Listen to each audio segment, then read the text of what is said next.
आज मेरा विश्वास है कि खुदावंद का आत्मा वो आपसे बात करेगा। इस वचन के ज़रिए आपकी लाइफ जो है वो सेम नहीं रहेगी। आज हम पढ़ेंगे गिनती 25, उसके 6 आयत को आपकी स्क्रीन के ऊपर आप उसे देखेंगे।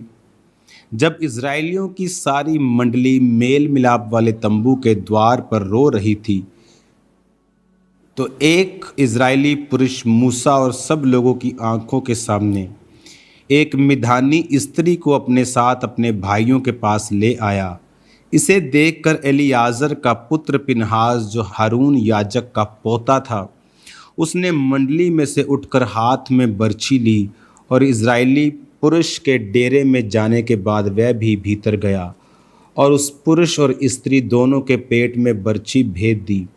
इस पर इज़राइलियों में जो मरी फैल गई थी वो थम गई। यहोवा ने मूसा से कहा, हारून याजक का पोता एलियाजर का पुत्र पिनहास, जिसे इज़राइलियों के बीच मेरी सी जलन उठी, उसने मेरी जलजलाहट को उन पर यहाँ तक दूर किया है कि मैंने जल कर उनका अंत नहीं कर डाला।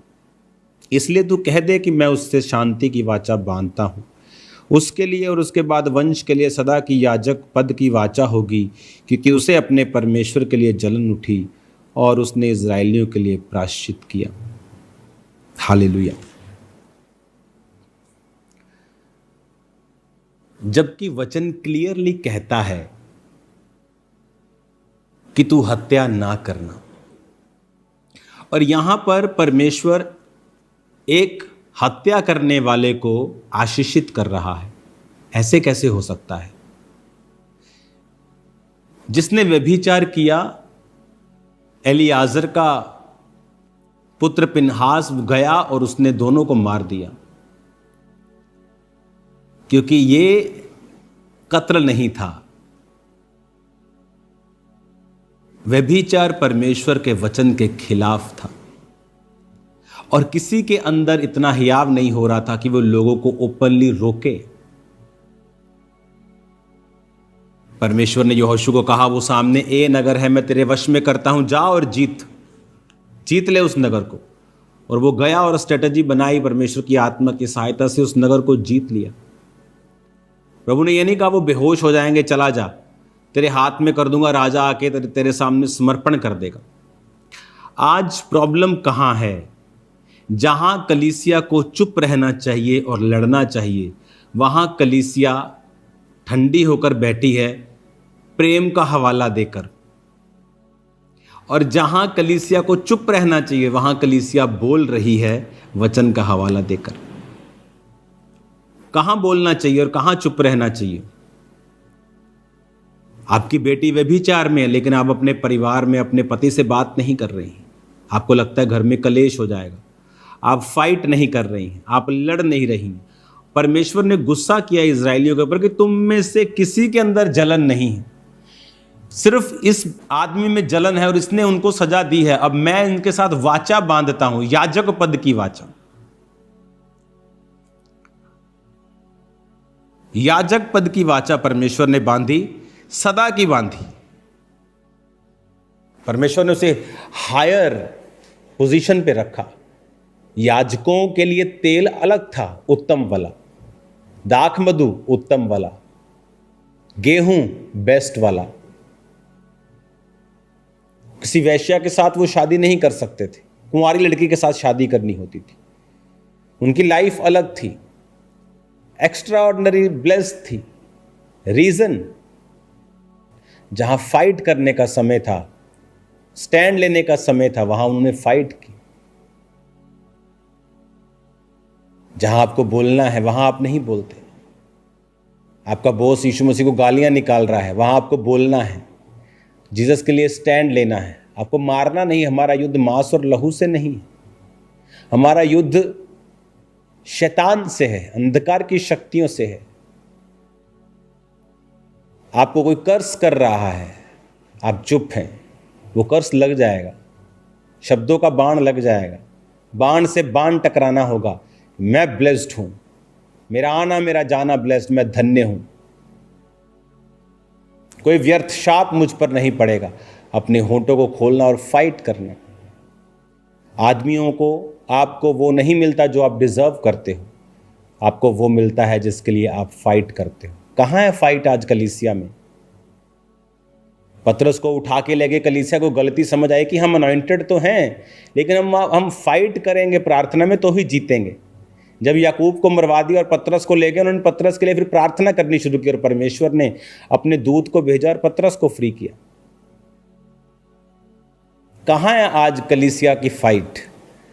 कहाँ है वो कलीसिया जो 7-7 घंटे प्रार्थना करने के लिए तैयार हो, जो हफ्ते में 2-3 रोज़े रखे, जो डे नाइट के रोज़े रखे और प्रार्थना करे, जो परमेश्वर के करीब जाए, अपने आप को पवित्र करे, परमेश्वर में आगे बढ़ाए। हालेलुया। हमें यह समझने की जरूरत है, उसने कहा तुम परमेश्वर के करीब आओ तो वो तुम्हारे करीब आएगा। आज बहुत सी मिस कंसेप्शन है, बहुत सी मिसलीडिंग है चर्च को कि खुदा सब कुछ अपने आप कर देगा। ये व्यवस्था का युग नहीं है कि ये करो तो ये मिलेगा, ऐसा बाइबल नहीं कहती। मांगो तो दिया जाएगा। खुद प्रभु ने कहा है कि एक विधवा का न्याय धर्मी पापी कर सकता है जो दिन रात मेरे नाम की दुहाई देंगे, क्या मैं उनका न्याय नहीं करूंगा? पहले कर्म किसने कहा करने के लिए? जीसस ने। किसको? तुमको। क्या? दिन रात उसके नाम की दुहाई देना। दिन रात मेरे नाम की दुहाई देंगे, क्या मैं उनका न्याय नहीं करूंगा? आज कहां है फाइट? प्रभु कहता है मेरे कोड़े खाने से तुम चंगे हो गए हो, बीमारी तुम्हारे वश में कर दी जाती है। लेकिन अब अभी हम वेट कर रहे हैं कि बीमारी अपने आप आएगी और घुटना टेकेगी, बोलेगी महाराज कहां आज्ञा है, वहां हम चले जाएंगे। ऐसा नहीं होने वाला है। यहोवा ने कहा वो ए नगर है, मत डर, तेरा मन कच्चा ना हो। यहोशू की पुस्तक को जब आप पढ़ते हैं, मत डर, तेरा मन कच्चा ना हो। क्यों कहा परमेश्वर ने मन कच्चा ना हो? यहोशू 8:1, तब यहोवा ने यहोशू से कहा मत डर, तेरा मन कच्चा ना हो। क्यों कहा? अगर एक सुकड़ा सा आदमी सामने 200 किलो के पहलवान से लड़ने के लिए जाएगा तो उसको पता है उसकी हड्डी पंजरी एक होने वाली है, लेकिन पीछे से कोच क्या कह रहा है? मत डर। इसका मतलब जो ए नगर के लोग थे, जो यहोशू के लोगों से अधिक सामर्थी थे, बड़े थे, वेल इक्विप्ड थे,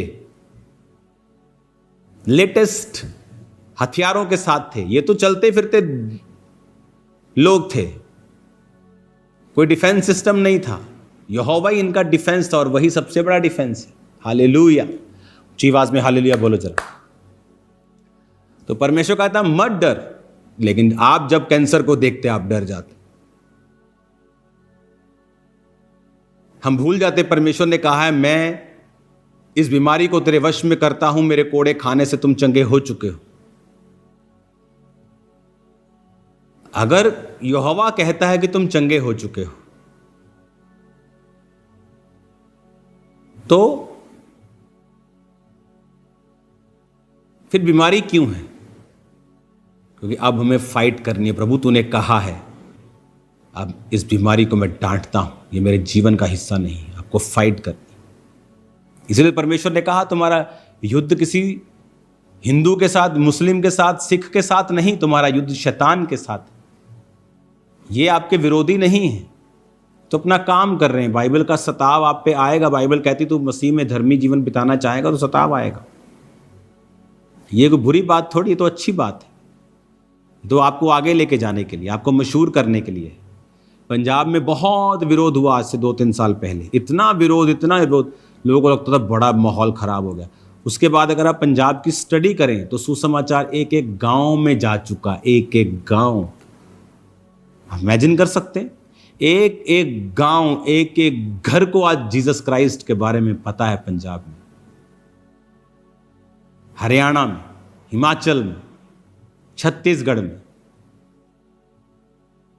एक एक गांव को पता है। तो क्या वो शैतान था? नहीं, परमेश्वर अपना काम कर रहा है, अपने लोगों को इस्तेमाल कर रहा है। अनपेड वॉलंटियर्स, बिना सैलरी के काम करने वाले वो लोग जो आपके लिए काम कर रहे हैं। उनका थैंक्स करो, उनके लिए प्रार्थना करो, उनको कर्ज करने की जरूरत नहीं है। हमारी फाइट शैतान से है। प्रभु ने कहा मैं शैतान को तेरे वश में करता हूं, किसी चीज से तुम्हें हानि नहीं होगी। पर हमारा अंगीकार क्या है? ये दुष्ट आत्मा मुझे 20 साल से सताती है।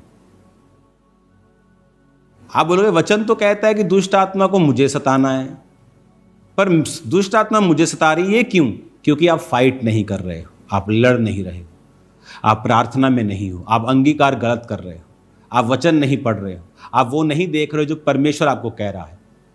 अगर यहोशू कहता कि नगर के लोग बहुत बड़े हैं, उनका डिफेंस सिस्टम बड़ा शानदार है, प्रभु ने कहा तो है, शायद हो सकता है 10 साल बाद की भविष्यवाणी। हमें अपना डिफेंस सिस्टम स्ट्रांग करना चाहिए पहले। हमें भी उनकी तरह लेटेस्ट टेक्नोलॉजी वाले हथियार लेने चाहिए जो उस समय चलते थे। Then let's see what happened. अपना दिमाग मत लगाओ, अपना दिमाग मत लगाओ, बेवकूफ मत बनो, मूर्ख मत बनो। प्रभु की आंखों से देखो, वो तुम्हारे वश में कर दी गई है। वो बीमारी, वो दर्द, वो प्रॉब्लम। करना क्या है? Fight for it in spirit, fight for it. Fight करो उसके लिए। देखो शैतान तुम्हारे पांव के नीचे कुचल दिया जाएगा, बीमारी तुम्हारे कब्जे में होगी, वो गरीबी तुम्हारे कब्जे में होगी। Fight for it. How? Spiritual fight, प्रार्थना, अंगीकार, पवित्रताई, परमेश्वर में चलना, फेथ करना, उसकी टाइमिंग पे भरोसा रखना। अपनी बॉडी पे हाथ रख के बोलो आई एम ब्लेस्ड। ऊंची आवाज में बोलो आई एम ब्लेस्ड। हालेलुया। अब यहां पर उसने स्ट्रेटेजी बताई परमेश्वर ने, कैसे नगर को पीछे से घेरना है। तुम आगे से अटैक करना, वो तुम्हें आगे से मारने के लिए आएंगे, फिर पीछे वाले लोग उनको मारना। जब आप प्रार्थना में बैठते फिर परमेश्वर आपको स्ट्रेटेजी बताता है, वो आपकी लाइफ के विषय में आपसे बात करता है, आपकी सेहत, आपकी फाइनेंस, किस तरह आगे बढ़ना है। लेकिन अगर हम प्रॉब्लम में परेशान रहेंगे तो वो परेशानी आपका हल तो करने वाली नहीं है।